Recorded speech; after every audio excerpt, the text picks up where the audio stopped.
The human cost of piracy on the high seas. Hostages are facing threats of violence, psychological stress, physical abuse, and even death. And a critical report says they are not getting the support they need. This is Inside Story.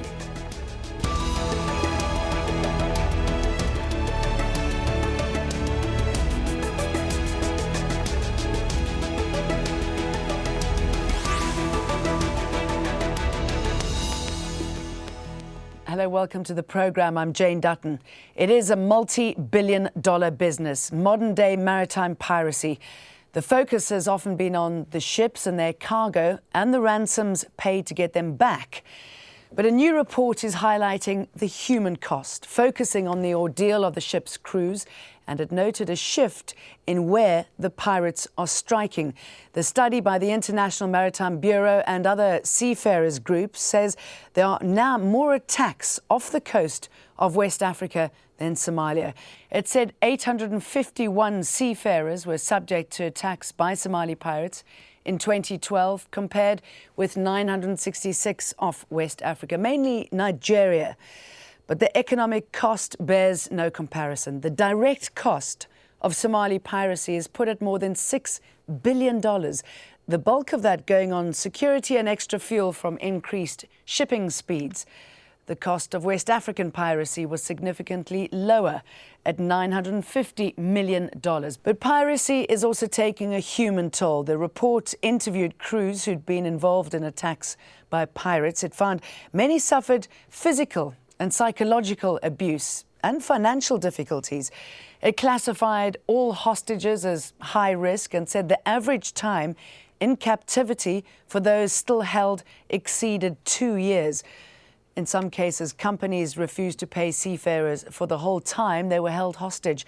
And families of seafarers were critical of the support given by governments and shipping companies. Let's bring in our guests then. In London, Kaya Hulbert, project manager for Oceans Beyond Piracy and one of the lead authors of the Piracy Report. From Nairobi, John Steed, Chief of Maritime Security and Counter-Piracy at the UN Assistance Mission in Somalia. And in London as well, Roy Paul, Programme Director for the Maritime Piracy Humanitarian Response Programme. Kaya, let's start off with you. Tell us more about your findings while compiling this report and what really stood out for you. Well, one of the main things that stood out was it's the first time since we saw the surge in piracy off of Somalia that the numbers have come down off of Somalia enough that now off of the west coast you see those numbers overtaking it once again. Before the surge, back before 2010, it was still a big problem off of West Africa, but it did not receive the response, or I guess you could say the attention, as you found off of Somalia, just because it didn't affect nearly as many people as it did at the height of piracy in about 2010, when there were roughly 4,100 seafarers affected. Roy, you also contributed to this report. Obviously, your focus is on the victims and the humanitarian impact, the real losers here. What did you find? Well, we noticed the same thing, that from the beginning of 2013, really, the emphasis changed very much over to West Africa. There's always been piracy off West Africa. Usually it's holding the ship hostage for 2 or 3 days. They offload the cargo, sell it on, and then release the crew. But this year we've seen an increase in the number of hostages that have also now been taken. Crew members are taken ashore, kept there for 3 or 4 weeks while a ransom is paid for their release. That's been a change in the operation there. Why this change of tactics? I think probably a copycat. I think they've seen what was happening off Somalia and decided that perhaps the crew had some added value to their negotiations. And so they've just seen a way of making more money. John, is it correct? I mean, have you found that this is indeed true, that there are fewer attacks on the east coast of Africa and that it has moved over to the west? And if it is true, why do you think that's the case? Well, let's not forget that it's a criminal enterprise. There are a small band of criminal masterminds behind this, and they exploit young Somalis to go to sea and to attack these ships. Over the years, the pirates have adapted their tactics, and so has the international community. And it's a combination of tactics by industry, using best management practice to defend their ships and to put armed protection teams on their ships, and to take more safer routes. And also the activities of international navies that's reduced the effect of piracy and made it more difficult for the pirates to go to sea. But the pirates are still going to sea, the attacks are still taking place, it's just a lot more difficult. So the but business model Roy, is not flawed in any way. They've seen the success of the Somali business model. The business, you're right, it's a business model, and they're extracting that business model to try and apply it in Nigeria. But the conditions for piracy to be successful, there is a ready supply of ships to be hijacked, and a safe coast in which to conduct your negotiations. Somalia, because of the problems and the war that has been going on there for the last 20 years, produces ideal conditions for a long negotiation, whereas in the west coast of Africa, that's not quite the case. And aren't the ransoms called for larger off the Somali coast? The ransoms have ranged depending on the cargo. On average, the ransoms were around 3 to 4 million. But in recent times, and the most recent ransom has been up in the 12 to 13 million, and that's because the successful tactics have reduced the availability of ships to attack, and so the price has gone up. But what we shouldn't forget, it's not just the ships that are being ransomed, it's the crews themselves. And some of these crews are on ships, but in our case in Somalia, there are 17 crewmen still ashore whose ships have gone away a long time ago, and they've been left behind, and a lot of this is up to their family. There's no insurance company, there's no shipping company who's going to negotiate their ransom. The pirates are negotiating with families, and the families are going through a terrible time trying to raise impossible sums of money in very difficult circumstances. And many of these crews are from desperately poor countries themselves, and it just makes the whole thing much more despicable, particularly for those crewmen who are left behind on land. Tell us more about those crewmen and their families and your experience, Roy. Yeah, I mean, I was in Thailand, for example, a few weeks ago, and went to visit one of these fishermen's families. They were living in a small hut, miles away from anywhere else. They managed to find a wooden stool that I could sit on, but that's all they have. And they haven't heard from their son now for two years. And he's being held there in Somalia. The company have refused to negotiate, refused to talk to the pirates, and so they're stuck there.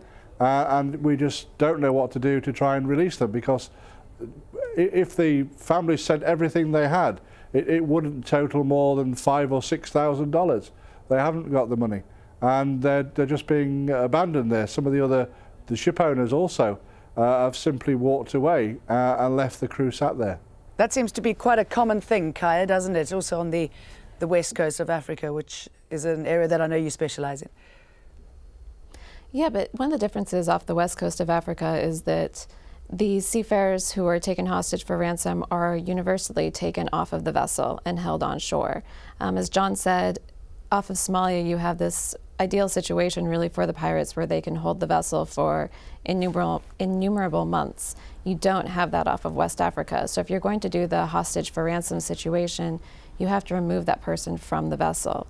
And one of the concerns, as they've highlighted, is that when they're off the vessel, they have fewer opportunities to have insurance come in, because war risk insurance really only covers the vessel and the seafarers on board that vessel. When they go on shore, you don't have that same ability to have the insurance there to help with the ransom payment. And so it's a much more precarious situation when they're on shore. So and I would like to note also, do the insurance Somalia, policies therefore need to change? Is that the next step, one of the steps? There are some situations where they have kidnap and ransom insurance. It's a matter of what type of insurance the ship owner took out and how well that will cover the seafarers if they're removed from the vessel. I'd like to bring up some of the rather chilling personal accounts detailing physical and psychological abuse by these seafarers. I mean, some of them say that they were beaten, burned with cigarettes, tied up for hours in the sun, locked in freezers. They had their fingernails pulled out with pliers and told they had absolutely no hope at all, because nobody back home cared for them. I mean, Roy, why this type of abuse? I mean, many of these seafarers are just seagoing men and women and have caused no problems for these hostage takers, for these pirates. So why do they treat them like that? We've never understood it. Whether the pirates believe that by doing this they put more pressure on the companies, I don't know. It certainly puts pressure on the families, because they have a tendency to call the wife, for example, while they're in the process of inflicting pain on her husband, and she can hear what's going on and he's pleading. It makes a terrible time for the families. But there's no sort of evidence to say that this type of torture actually puts any more pressure on the company to settle quicker. And we've had lots of examples, I'm pleased to say, where the company has had professional negotiators, it's gone very smoothly, and in fact the crew have been left alone and they've just been kept hostage and they haven't been tortured at all. Of course, being held hostage is a torture in itself, Sure. but when there's not inflicting this pain, then they can stay there. And the difference again in West Africa is that these periods tend to be much shorter. We're looking at a week, 2 weeks, where a selective number of crew, 4 or 5 of them, are taken ashore and kept in the jungle while negotiations are going on. And because it's not easy, as John said, to keep them there for long periods of time, they'll be caught. And so the ransom demands tend to be a lot smaller and tend to be paid much quicker. In Somalia, we've had ships for up to 3 years. Some of them, okay, can stay captured up to 3 years. I mean, what is the psychological impact of that? Well, you know, amazingly, I'm in awe every time I meet these seafarers. They're resilient people, and most of them just simply want to go back to sea as quickly as they can and carry on their lives and their livelihood. They're doing this to make a living, and they want to go back. Some are damaged, and some need help. And part of the report is highlighting the fact that we need to organise that help much better. It needs to be much more available to the seafarers to get. You know, being under trauma is the same as many other types of illness. It can be healed, but you need the right treatment. And of course, somebody has to pay for that treatment. Yeah, I should imagine that it's quite difficult for many of the men and women to get the right treatment because of cultural concerns and possibly a fear of being stigmatized within the community. Yeah, that's definitely a concern. There's actually been some concern over a backlash against the seafarers who've been held hostage. Rory actually mentioned earlier today an issue where there were some seafarers who had trouble finding another contract after they were held hostage because they were believed to be damaged. And there's concern that they will actually, on the vessel, have a breakdown of some kind. It's actually pretty unfair to make that assumption about these seafarers. They are, in fact, very resilient people. And most people are resilient. It's a human trait. They go through these horrible situations, but if they've made the decision to go back to sea, they've assessed their ability to deal with it. And that's not to say that they don't have difficult outcomes, but it's certainly unfair for any company to say that they are damaged and they shouldn't be given another contract. And it's important that they go back, isn't it? I mean, some of them spend quite a long time learning their trade. They have great experience. It's very important for their families and the country. They go through a large number of training, as you said, and it's a specialized skill. And so for many of these seafarers, as you mentioned earlier, they're living in places where this may be the best option for them to earn a living. And so to take that opportunity away from them is very unfair, it's very difficult, and it can cause long-lasting financial hardship. However, if they went through a situation that was so traumatic that they simply cannot go back to sea, that's a whole other issue. That's one of the things we found that has a lasting consequence. That's something that countries really should have some sort of resource, or the companies should have something to provide those seafarers with. If they're unable to go to sea because they were attacked and harmed so greatly, there should be something to help them either adjust to a new line of work or some kind of compensation for that. John, tell us what it is when you are successful in apprehending pirates and are able to take off some of the victims from the boat or find them on land. What it is that you see these victims have gone through and what sort of condition they are in when you find them, and possibly how the pirates justify taking this brutal action. Well, the UN program that the UN mission for Somalia and UNODC conducts, we have a hostage release program which is aimed at trying to support those hostages who are often abandoned when the negotiations just fail, or when a family negotiates a release but there's nobody with the ability to go into Somalia and get them out. And that's what we do. We go in and get them out. And we see some of these hostages face to face for the first time. And at the moment they realize that they're going home, they fall apart psychologically and mentally. All of the things that have kept them going, sometimes up for 2 or 3 years, they realize it's over and physically they fall apart. But these are special people. They've undergone the torture that you were talking about earlier. I've seen the victims of this torture, people with their arms amputated, their ears amputated. And the pirates do that partly out of frustration because the negotiations have drawn on so long, but their regard for human life is very, very low.